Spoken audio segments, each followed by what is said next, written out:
sabe, né, o Polo Gastronômico já fez 2 ações esse ano. A gente fez o Saburger Week, que foi a semana do hambúrguer.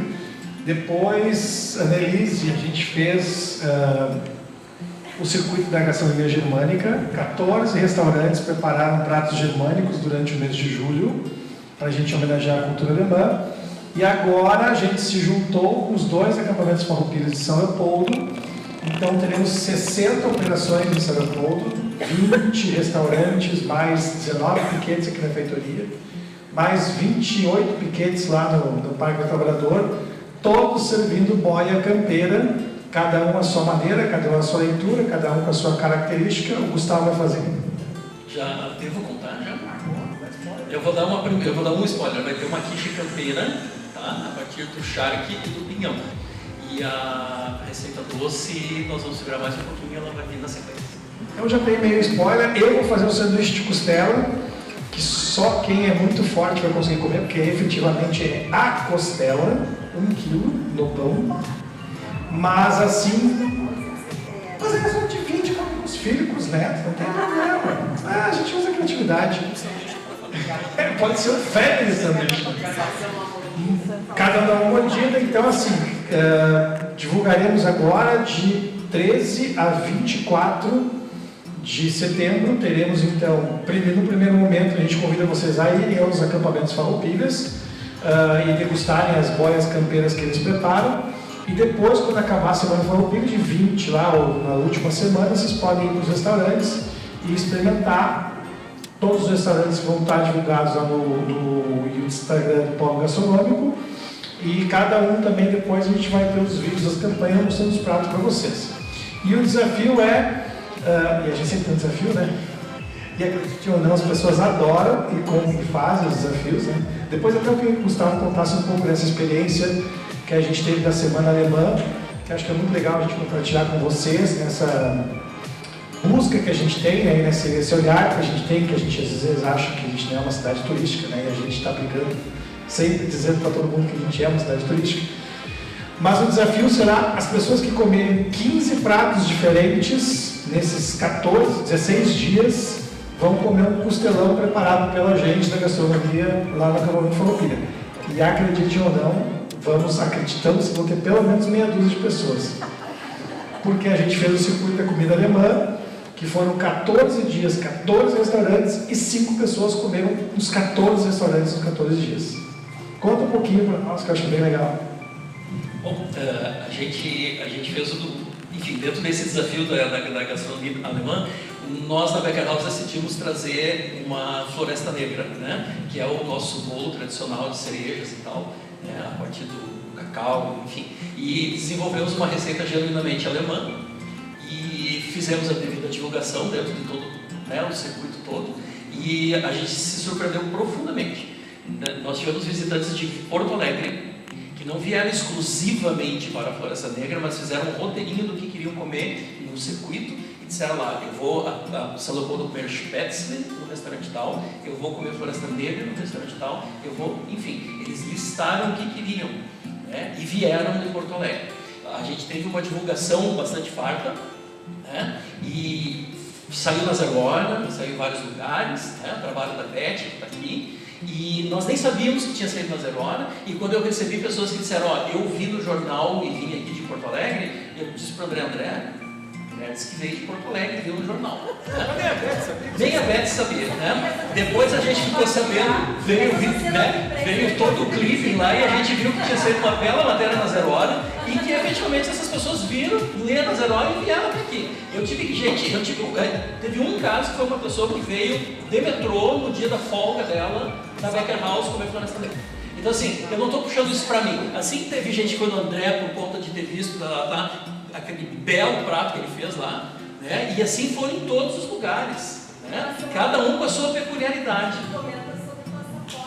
Sim, aí como é que foi o esquema? Teve um passaporte, né, com todas as páginas lá, em cada página aquela operação, com o prato que poderia comer, um lugarzinho para botar o selinho que receberia se tivesse feito a degustação daquele prato. Do lado, aqui desse lado do passaporte, um local turístico da cidade como sugestão para visitar, né? Então assim, ó, o Monumento do Imigrante, a República das Cervejas, o Secrei e o restaurante fulano de tal. E assim foi. Contando a história do local. Contando um pouquinho, rapidamente, da história do local. E aí ali no lugar do restaurante, a República das Cervejas preparou o prato fulano de tal, composto de tais e tais ingredientes e tal, pá, né? Então assim, foi uma coisa muito legal, porque teve gente que veio porque queria um passaporte, né? Teve gente que coleciona circuitos. E aí tem um pouco a ver com o trabalho do Sebrae, né? Que nós participamos aí de um evento lá na Fevale,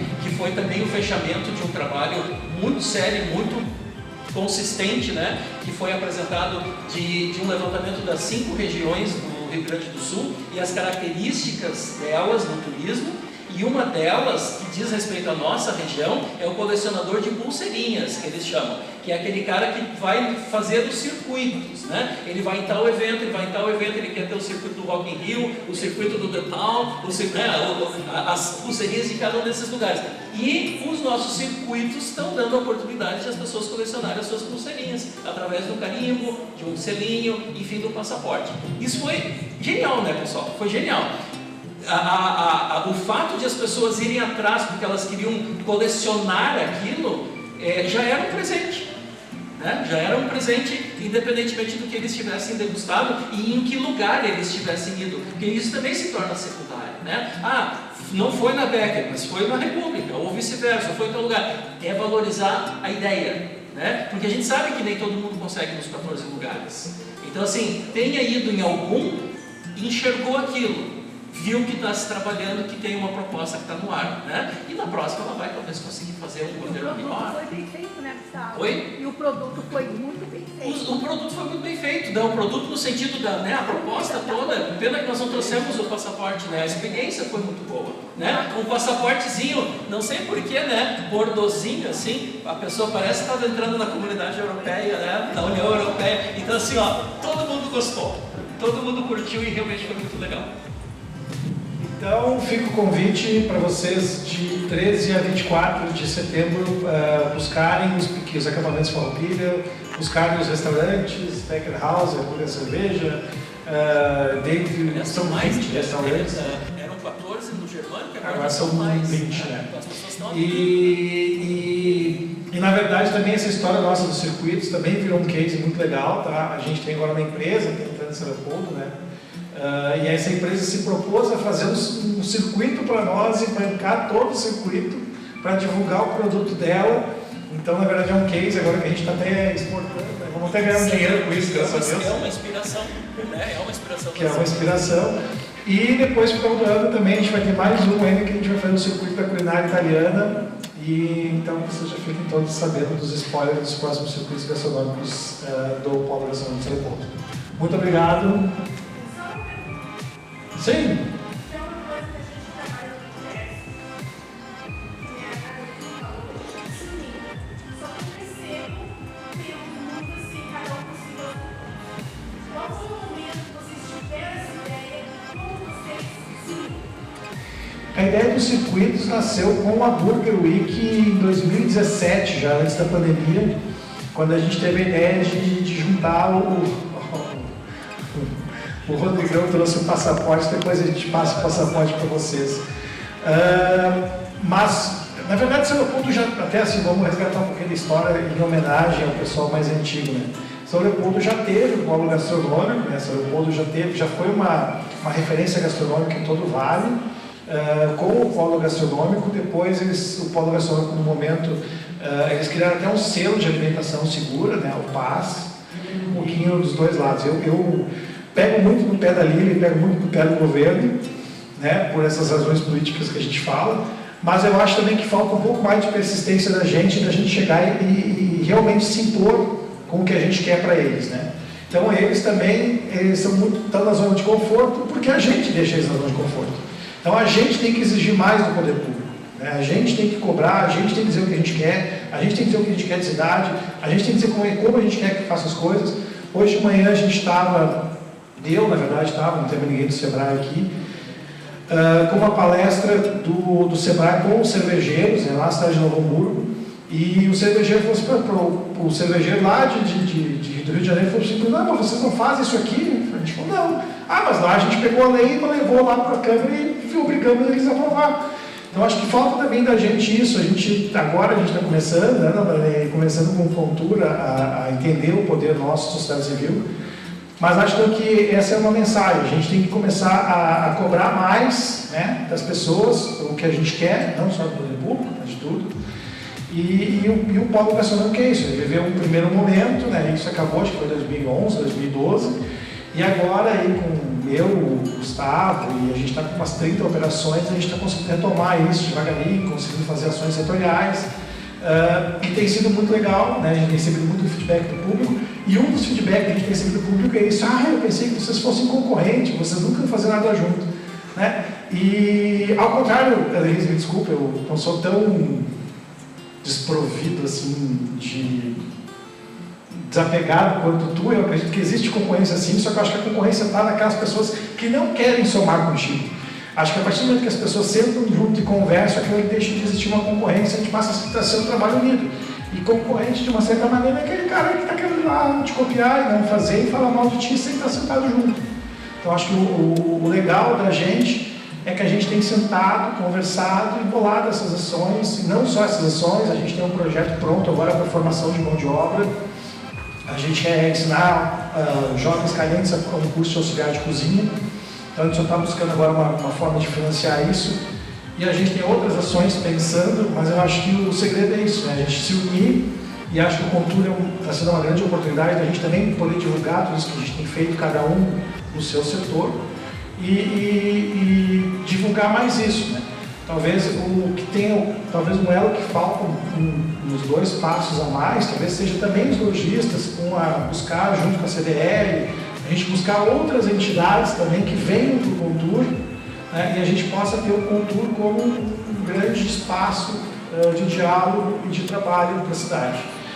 Tem um número muito legal que eu gosto de falar, Annelise, que eu não sei se tu sabe, mas a gente sabe que com certeza 5.000 pessoas vêm para São Leopoldo todo dia, 8 horas da manhã trabalhar, e saem de São Leopoldo às 18 horas da tarde.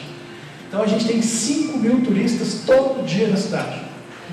Entendeu? E a gente não trabalha com essas pessoas. A gente trabalha no almoço, né? A gente consegue trabalhar. Mas assim, 55% das pessoas que trabalham em Tecnocinos são de outra cidade, são um número. Entendeu? Então a gente tem 5.000 pessoas todo dia que são turistas da cidade, fora as outras 5.000 que vêm todo final de semana no recreio, fora aquelas 800 pessoas que estão na nossa rede hoteleira, mais ou menos. Então a gente tem aí pelo menos umas 10.000 pessoas, toda semana a gente tem 10.000 turistas em São Leopoldo. O que a gente falta só é a gente entender que eles são turistas e trabalhar com eles. Só um outro detalhe, ainda na linha da concorrência, né, que não precisa ser concorrência, eu acho que a Burger Week foi um ótimo exemplo sobre isso, né? Foi a semana do hambúrguer, né, que foi anterior da gastronomia alemã. São todos produtores do mesmo produto, né, hambúrguer. Então assim, poderia se dizer lá, não, né, não dá para, enfim. E funcionou super legal, foram 8 operações, né? Foram 8 operações, todas produzindo hambúrguer, cada um do seu modo, do seu jeito, do seu sabor, do seu, né? E foi um sucesso também. Teve gente que comeu em 10 dias. Em um dia comeu porque ela queria fechar o circuito e ela conseguiu fechar o circuito, né? Em 4 dias ela fechou o circuito de 8 hambúrgueres, né? Enfim, mas assim, eu acho que esse é um exemplo super legal. As operações se somam com uma finalidade, né? Com um objetivo.